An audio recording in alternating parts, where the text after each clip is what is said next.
palavra de Deus, ela é uma fonte inesgotável, amém? Capítulo 4 do livro de Cantares de Salomão, ler a palavra de Deus, capítulo 4,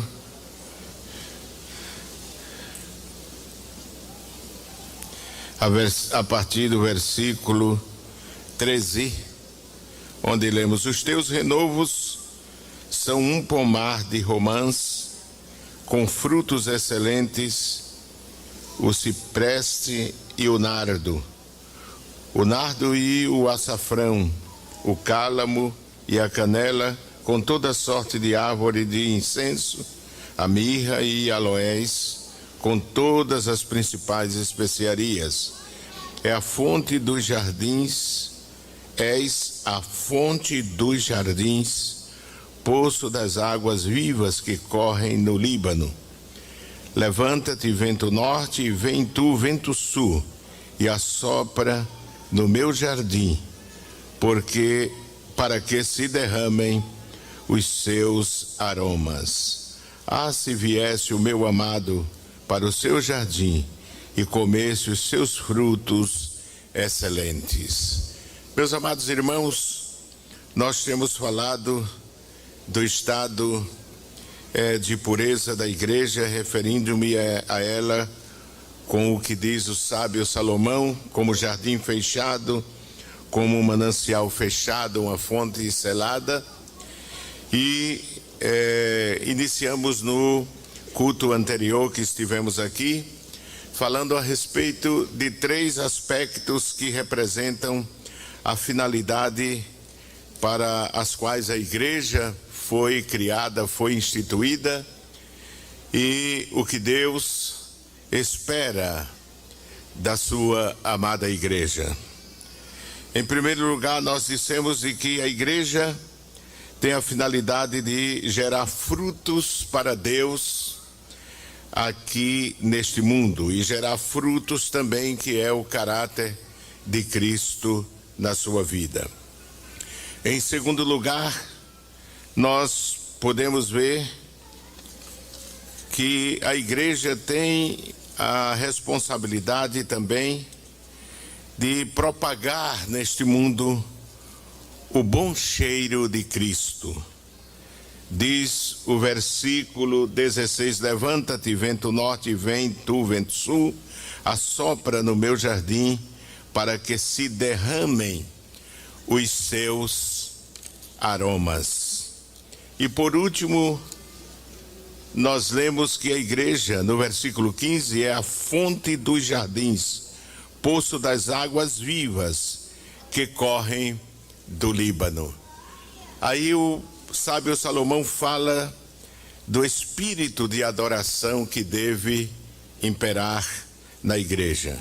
Primeiro, o fruto, que fala justamente do caráter de Cristo na igreja e na vida de cada crente particularmente.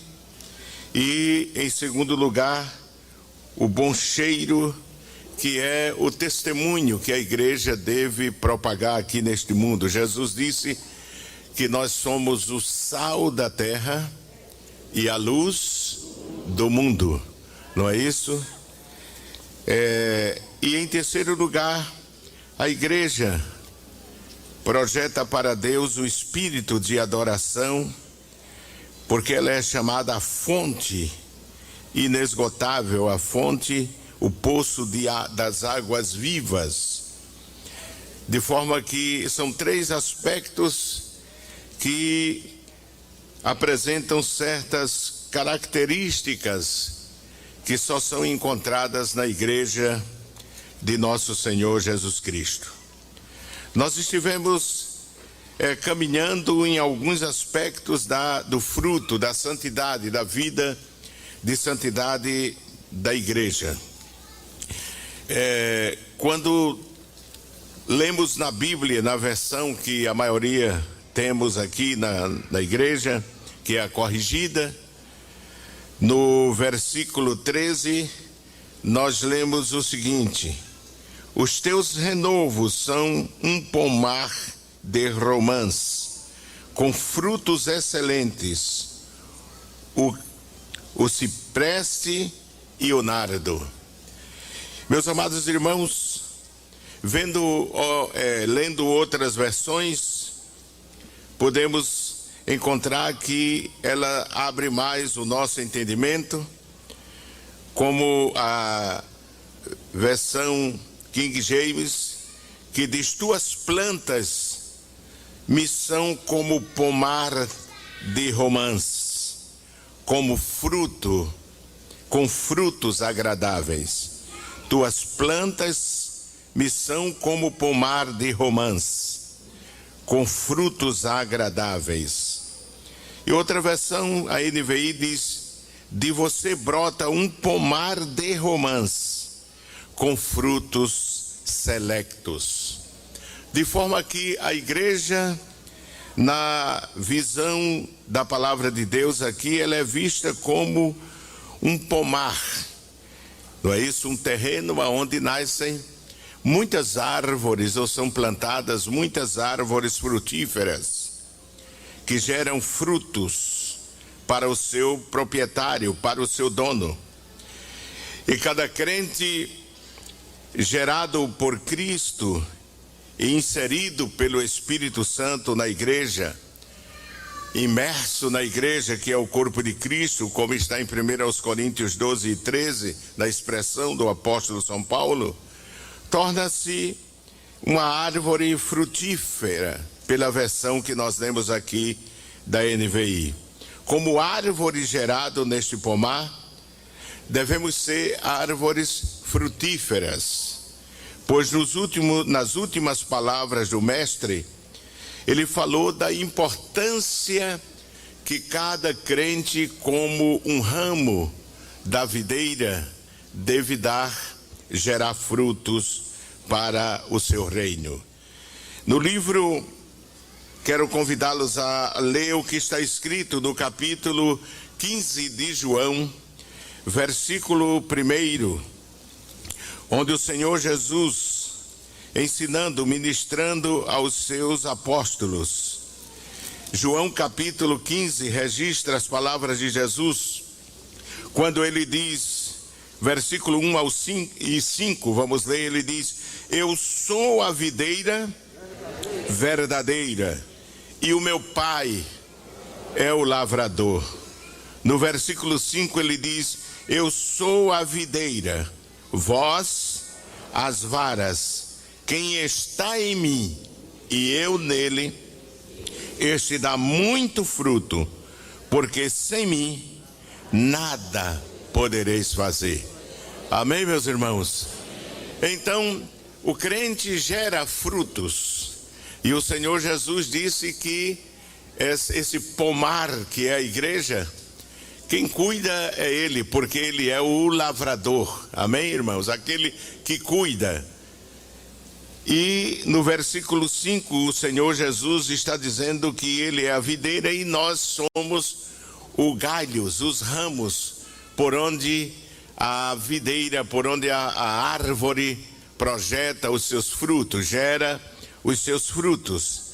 Neste pomar, nos diz, como eu citei no versículo 1, que o Pai é o agricultor. E para gerar frutos, devemos estar ligados a Cristo, como ramos a uma árvore, para poder gerar os frutos. Nenhum ramo, nenhum galho pode gerar frutos se estiver cortado do tronco da árvore. E assim somos nós. É claro que, como eu disse no estudo passado, o Espírito Santo é quem produz em nós, é Ele que gera. Mas é preciso que é necessário que estejamos ligados a Cristo, em comunhão com o Senhor, para poder o Espírito Santo gerar este fruto em nós.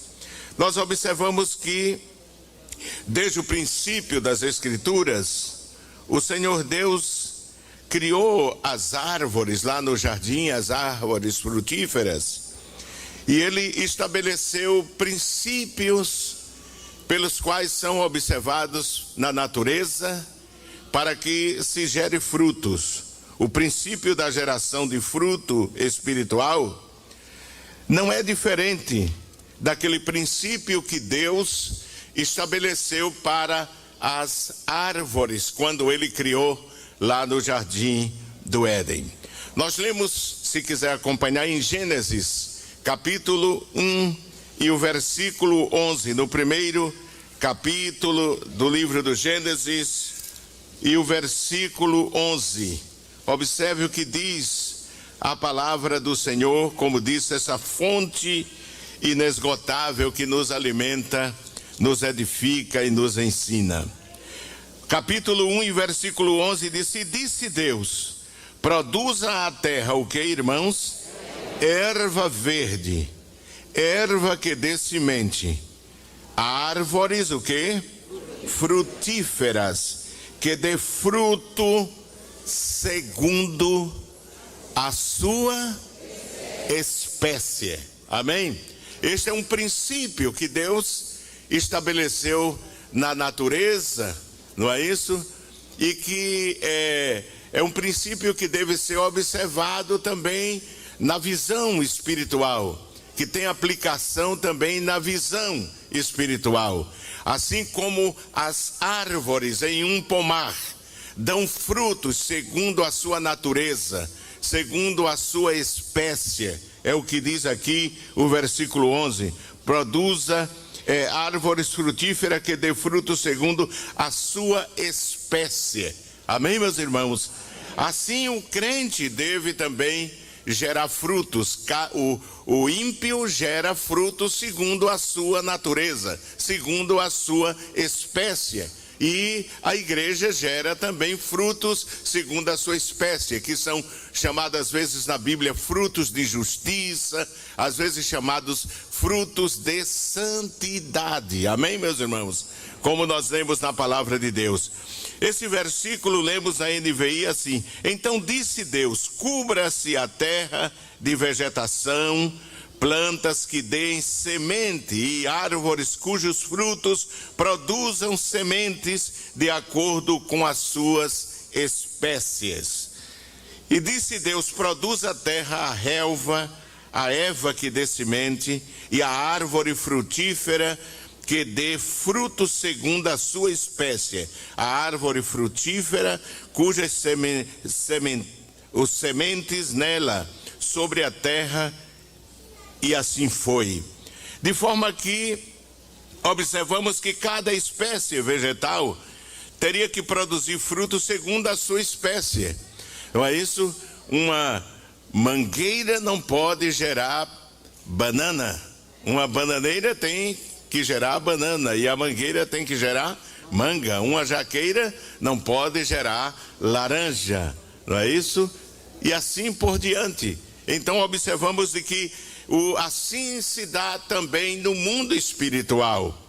A produção do fruto espiritual segue este mesmo princípio.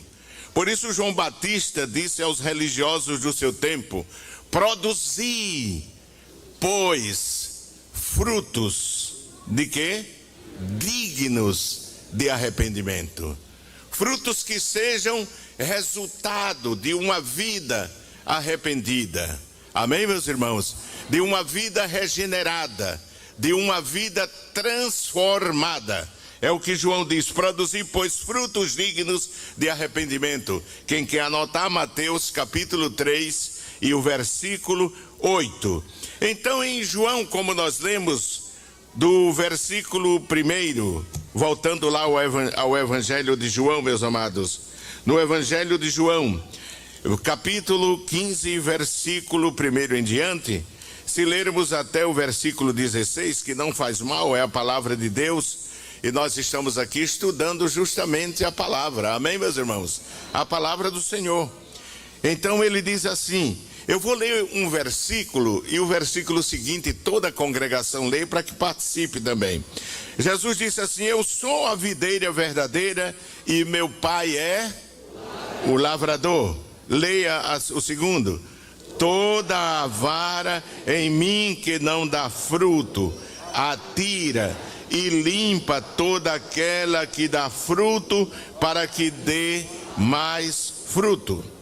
Vós já estáis limpos pela palavra que vos tenho falado. Ora, se Deus é o lavrador, ele limpa, não é isso? A árvore, a nossa vida, através da palavra. Amém?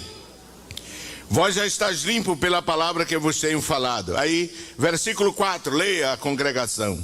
Está em mim e eu em vós, como a vara de si mesma não pode dar fruto, se não estiver na videira, assim também vós, se não estiverdes em mim. Eu sou a videira, vós as varas. Quem está em mim e eu nele, este dá o quê? Muito fruto, porque este é o propósito de Deus. Não é dar uns frutozinhos minguados, aquele fruto que nasce com tanta pujança e depois murcha, amarela e seca e cai. Não, Deus quer que dê frutos, e como diz o livro de Cantares, frutos excelentes. Amém, irmãos? E não tem que ser pouco, não, tem que ser muitos frutos. E aquele que está ligado em Jesus, a palavra de Deus está dizendo que há possibilidade de gerar muitos frutos, não é? Diz aqui, se alguém está em mim, eu sou a videira verdadeira e vós as varas. Quem está em mim e eu nele, este dá o quê? Muito fruto, porque sem mim nada podereis fazer. Versículo 6, a congregação. Se alguém não estiver em mim, será lançado fora como a vara, e secará, e os colhem e lançam no fogo e ardem. 7, se vós estiverdes em mim, e as minhas palavras estiverem em vós, pedireis tudo o que quiserdes, e vos será feito. O 8, nisto é glorificado o meu Pai, que deis muito fruto, e assim sereis meus discípulos, que deis muito fruto. Então, um discípulo de Cristo, por natureza, dá muito fruto segundo a sua espécie. Quantos discípulos de Cristo tem aqui, irmãos? Amém, não é? Glória a Deus. Versículo 9, como o Pai me amou, também eu vos amei a vós. Permanecei no meu amor. 10, se guardardes os meus mandamentos, permanecereis no meu amor, do mesmo modo que eu tenho guardado os mandamentos de meu Pai, e permaneço no seu amor. Tenho-vos dito isso, para que a minha alegria permaneça onde? Em quem? Em vós. E a vossa alegria seja completa. Não é? O fruto, além de agradar a Deus, alegrar a Deus, Jesus está dizendo que gera em nós alegria. Amém, irmãos? Alegria. Versículo 12. O meu mandamento é este, que vos ameis uns aos outros, assim como eu vos amei. Percebe que Jesus está indicando que o fruto é o amor. Amém, meus irmãos? Versículo 13. Ninguém tem maior amor do que este, de dar a alguém a sua vida pelos seus. 14. Como é que diz? Meus amigos, se fizerdes, já vos não chamareis servos, porque o servo não sabe o que faz o seu senhor, mas tenho-vos chamado amigos, porque tudo quanto ouvi de meu Pai vos tenho feito conhecer.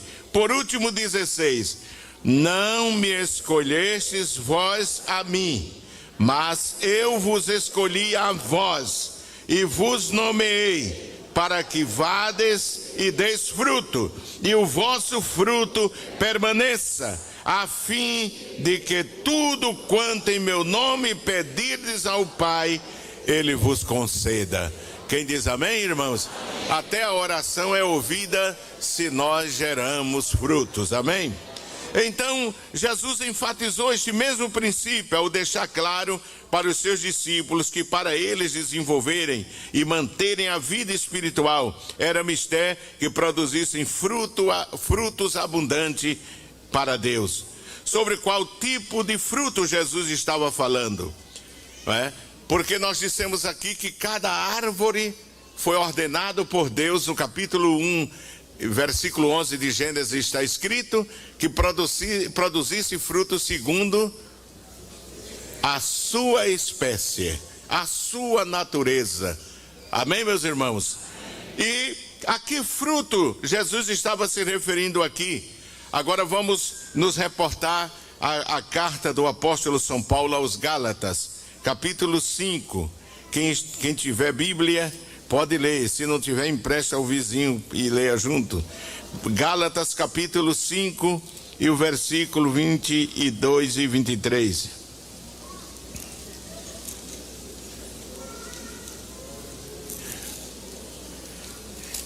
Gálatas capítulo 5, versículo 22 e 23.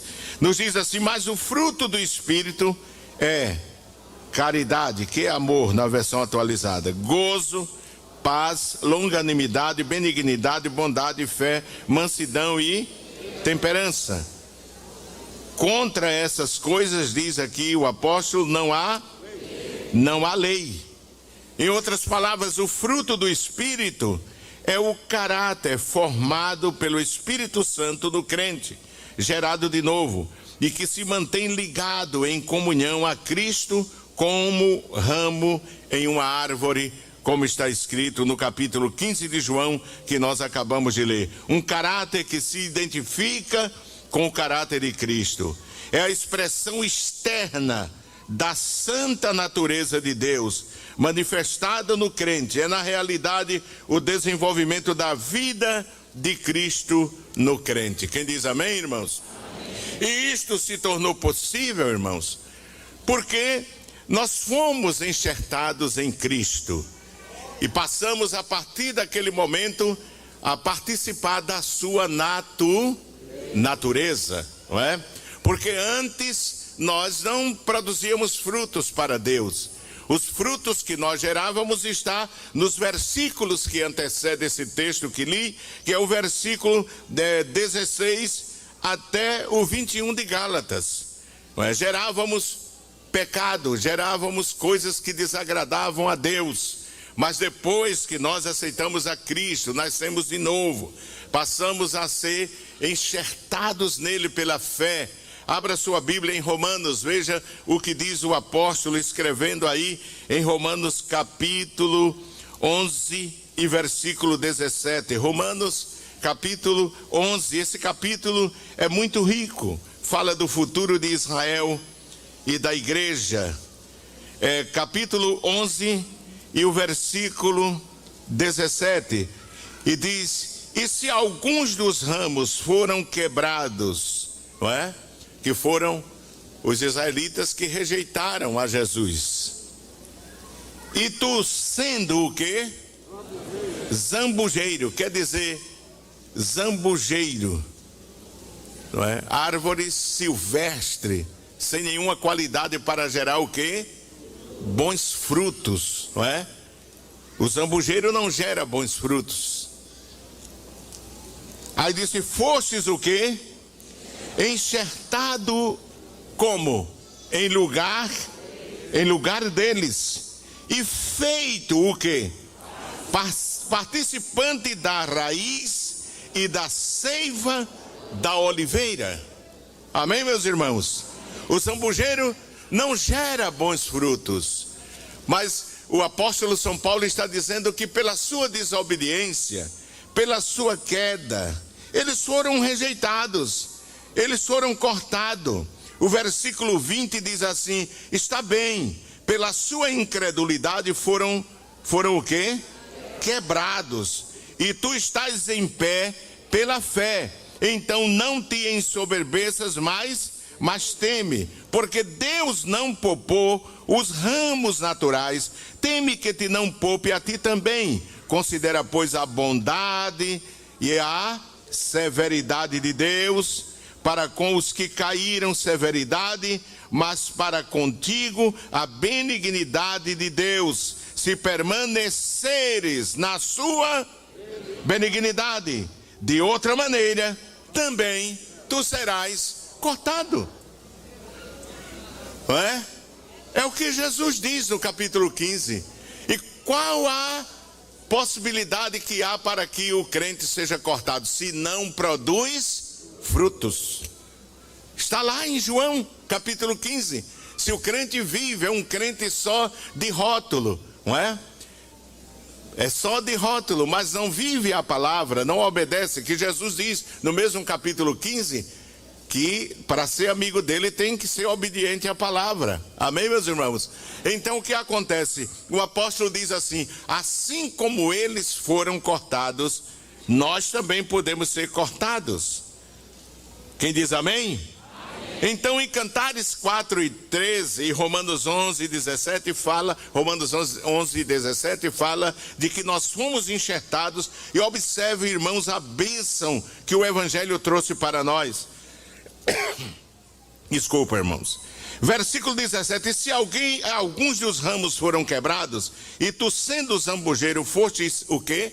Enxertado. Todos sabem aqui o que é enxertar, não é? É cortar a árvore e colocar um galho de outra. O interessante é que quem enxerta nunca coloca uma planta inferior na superior. Se coloca a superior, a melhor, não é? A excepcional no enxerto, para que melhore os frutos daquela árvore. Mas conosco foi diferente.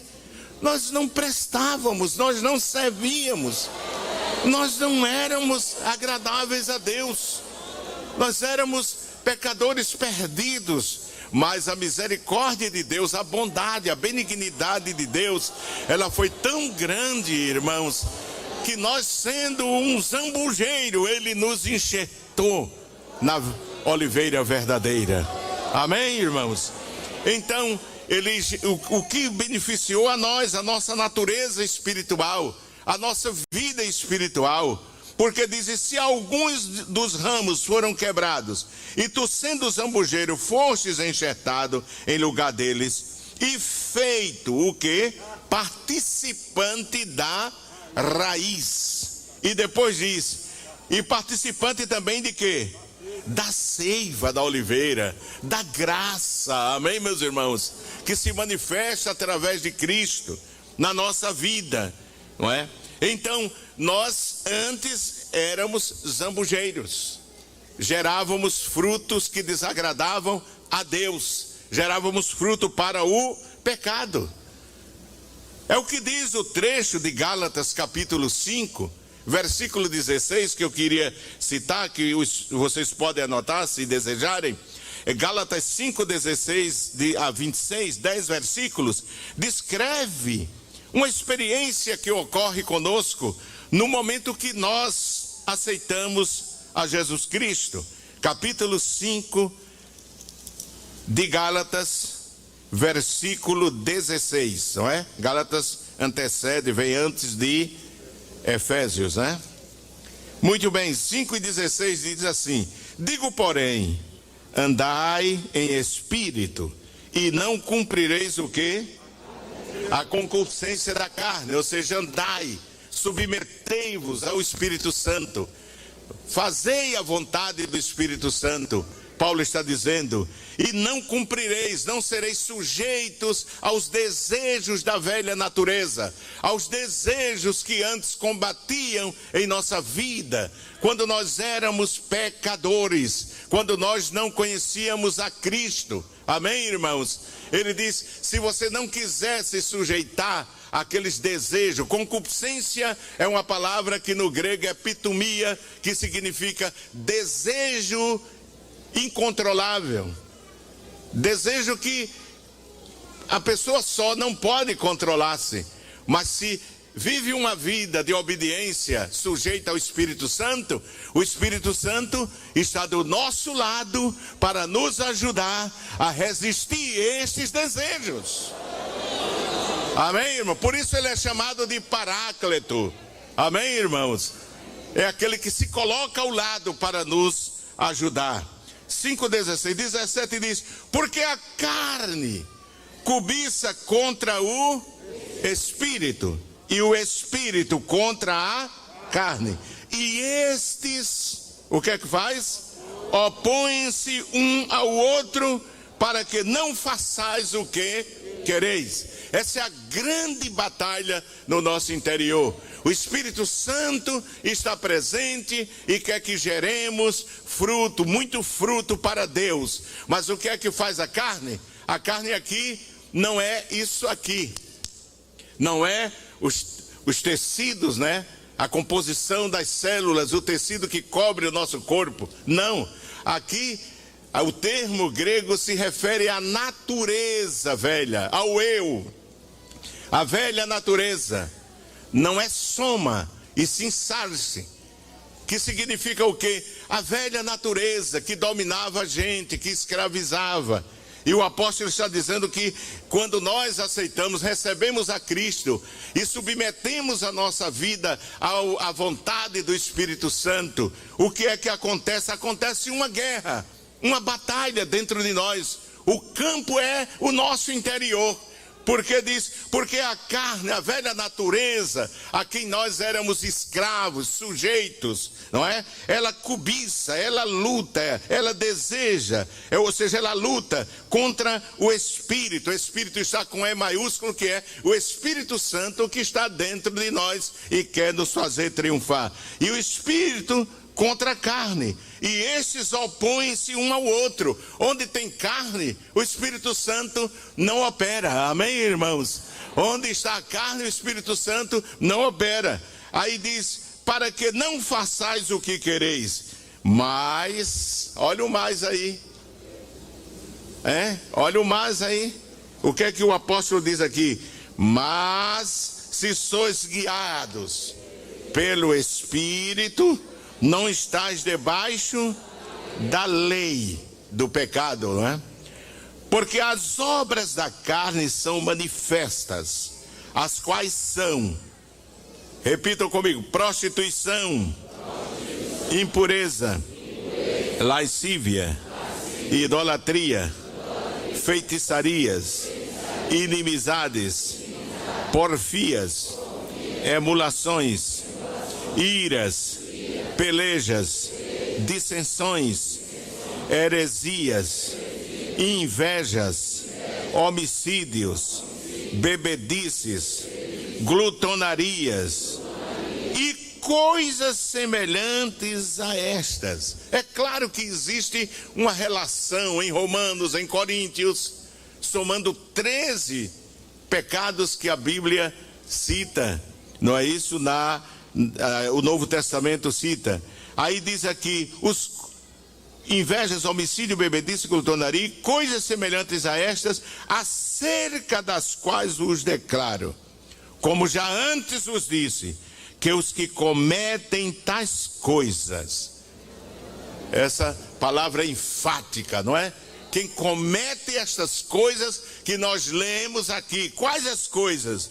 As coisas que são prostituição, impureza, lascívia, idolatria, feitiçaria, vá pensando aí, inimizades, porfias, não é? Porfias, que é contenda, ressalta a ideia de alteração, entendeu? Gente que só vive brigando, emulações, não é? Que a versão atualizada traduz como ciúmes, não é? Iras, peleja, dissensões, heresia, inveja, homicídio, bebedice, glutonaria e coisas semelhantes a esta. E ele diz que quem pratica essas coisas não herdarão o reino de Deus. Então, Gênesis 5:17 trata desta luta, ou seja, combate que existe entre a velha natureza e o Espírito Santo, para resistir os desejos da velha natureza que combateu durante muito tempo na nossa vida.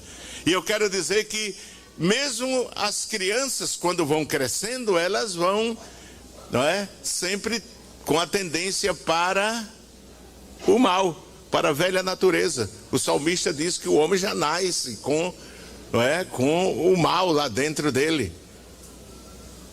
Já nasce com ela. Por isso que filho de crente tem que aceitar Jesus. Não precisa vir à frente, não é? Precisa vir à frente. Mas o pai é quem vai fazer esse trabalho. Os pais é quem vão fazer esse trabalho. Mostrar aos filhos o plano da salvação. Não pense que seu filho não precisa de ouvir o evangelho, de ouvir que Jesus morreu na cruz por ele. O pai precisa perguntar se ele tem certeza da sua salvação e tratar isso com oração, com jejum e com a palavra, para que os seus filhos, não é, aceitem a Jesus. Ele não precisa vir à igreja, como havia um cooperador do tempo do pastor José Amaro, e o pastor José Amaro chamou a atenção, porque a igreja era menor, ele olhava os talões, e no talão tinha quantas pessoas aceitavam Jesus. E no talão daquele dirigente era 80, 60, era culto de oração, ceia, doutrina, todo culto era 80, 60, 30, 20... E chamou a atenção dele. E ele procurou saber, que ele estava ensinando que os filhos dos crentes tinham que vir tudo para frente para aceitar Jesus, porque nunca aceitaram. E não é isso, não é? Os pais, é claro que a igreja tem o seu papel, deve ensinar. Amém? Ensinar. Noé não ganhou nenhuma alma daquela geração, mas ganhou sua casa, ganhou seus filhos. Foi o maior ministério que ele teve, não é? Numericamente, só os filhos e as noras, não é? Salvou na arca. Mas muitos ganharam muitas almas e perderam os filhos. O crente às vezes prega o evangelho aos outros, mas não mostra o plano da salvação aos seus filhos e os leva a crer em Cristo Jesus. A fé vem pelo ouvir, não é verdade? Ouvir a palavra. Glória a Deus. Quem diz amém, irmãos? Então, para resistir aos desejos da velha natureza, precisamos permitir que o Espírito Santo controle a nossa vida. E quando isso acontece, nos tornamos um terreno fértil para que o Espírito Santo, gere o fruto em nós, não é? Então, há certos aspectos que tem que se dar na vida do crente. Primeiro, está ali, ligado a quem? A videira. Quem é a videira?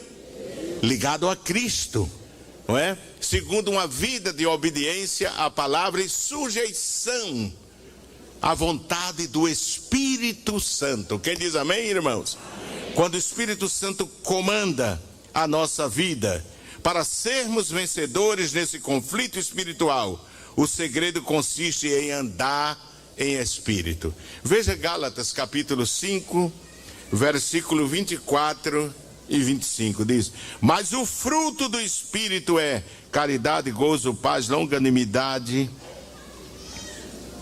Não, é 24, irmão, desculpa. Diz: e os que são de Cristo crucificaram o quê? A carne, ou seja, a velha natureza está pregada na cruz de Cristo. Quem diz amém, irmão? Crucificada. Quem está crucificado, irmão, está morto, está condenado.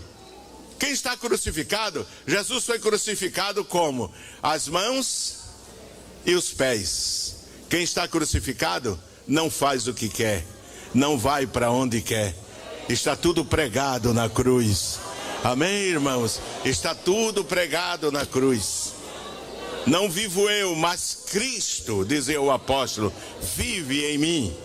Observe que a palavra do Senhor, o apóstolo São Paulo, inspirado pelo Espírito Santo, diz aqui: e os que são de Cristo crucificaram o quê? A carne, ou seja, a velha natureza, não é? Paulo disse que lutava.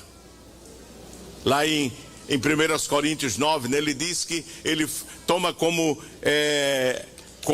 simbolismo a luta do atleta. Ele disse que lutava, ele disse que não dava soco em vãos. E o adversário diz ali que ele diz que o adversário que ele quer, ele submete é a sua carne. Amém, meus irmãos? Os membros do seu corpo tendenciosos ao pecado. Aí Paulo diz no versículo 25: se vivemos no Espírito, o que é que diz? Andemos também no Espírito. Porque tem muita gente que vive no Espírito, mas não anda no Espírito, não é? Você não pode nem tocar nele, que ele já está no reteté e no refly, é muito salto, muito pulo, e é uma coisa, tem um negócio sério. Mas saiu do culto, a carne prevalece, a carne atua, a concupiscência domina. E o que Paulo está dizendo aqui é: você vive no Espírito, ande também no Espírito. A sua vida tem que estar submissa ao Espírito Santo, obediência ao Espírito Santo. Como é que podemos fazer isso? Dando ouvidos à voz do Espírito Santo, seguindo as suas orientações, obedecendo às suas ordens, confiando nele e dependendo dele. Enquanto o Espírito Santo estiver no controle, habitando no crente e conferindo-lhe poder, ele irá naturalmente manifestando o seu fruto na vida desse crente. É interessante o que Paulo diz escrevendo aos Romanos. Veja novamente, Romanos é uma riqueza. Aqueles que leem, que examinam este livro. Capítulo 8, versículo 5 de Romanos. Capítulo 8, versículo 5 de Romanos. Eu quero que todos participem desta leitura. 8 e 5. Porque os que são segundo a carne, repita após mim, os que são segundo a carne, inclinam-se para as coisas da carne, mas os que são segundo o Espírito, para as coisas do Espírito. Você entendeu isso?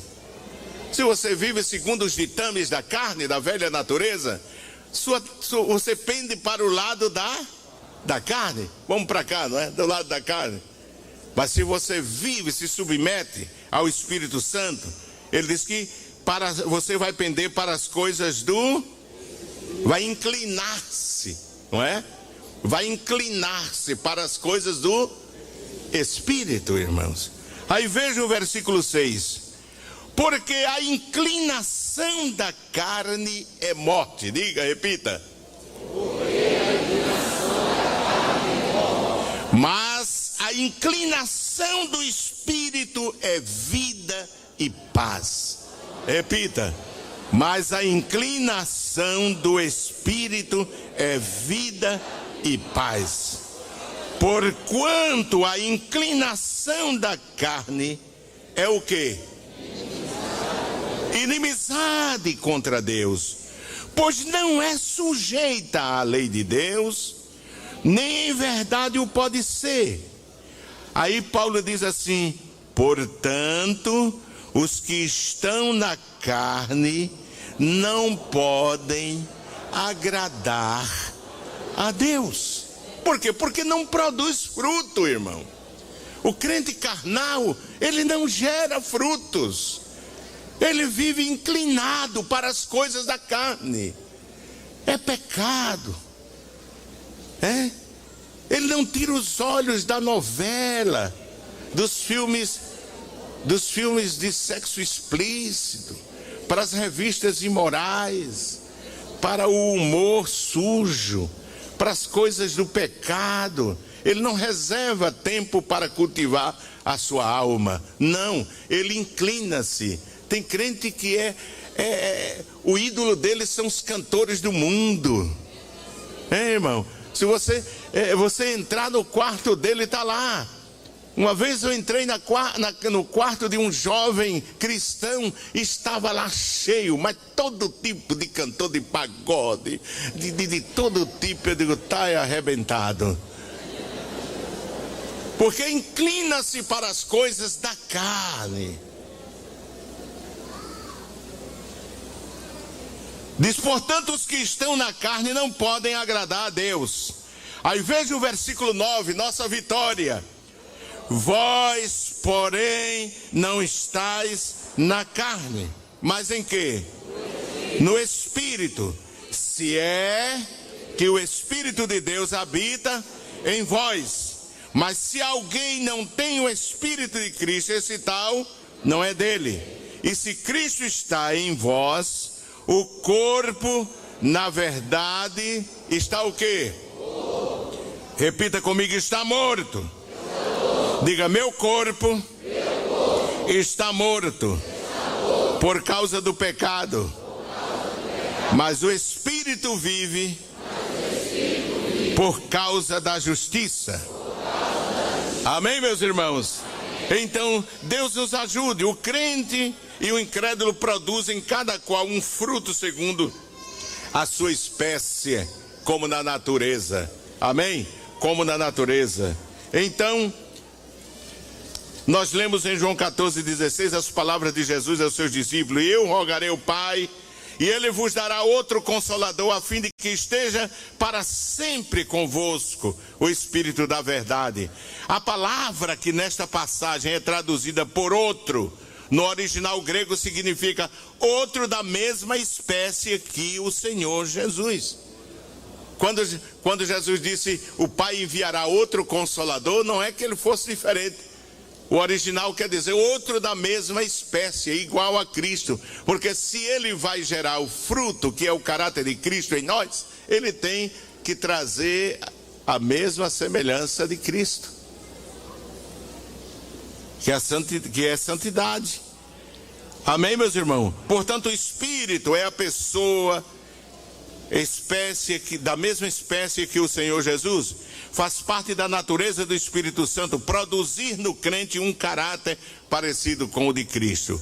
Há uma recompensa para aqueles que, submetendo-se ao Espírito Santo, deixam-o produzir frutos como a característica de Cristo.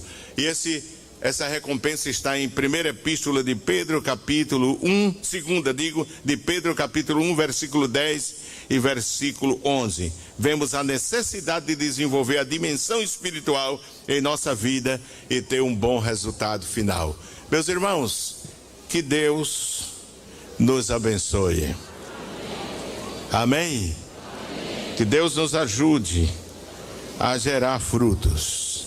A igreja, diz o sábio Salomão, inspirado pelo Espírito Santo, capítulo 4 e versículo 13: os teus renovos são um pomar de romãs. Amém, meus irmãos? São um pomar de romãs com frutos como excelentes. A boa árvore gera bons frutos, e Jesus disse isso, que a árvore boa gera frutos bons. Que Deus nos ajude, meus amados irmãos, que possamos permanecer firmes, submeter a nossa vida ao Espírito Santo, não é isso? Que é ouvir a sua voz. Quando você obedece à palavra, você está se submetendo ao que o Espírito Santo está exigindo de você. Amém? De nós, eu também. Essa palavra que eu falo, ela me ensina também. Amém, meus irmãos?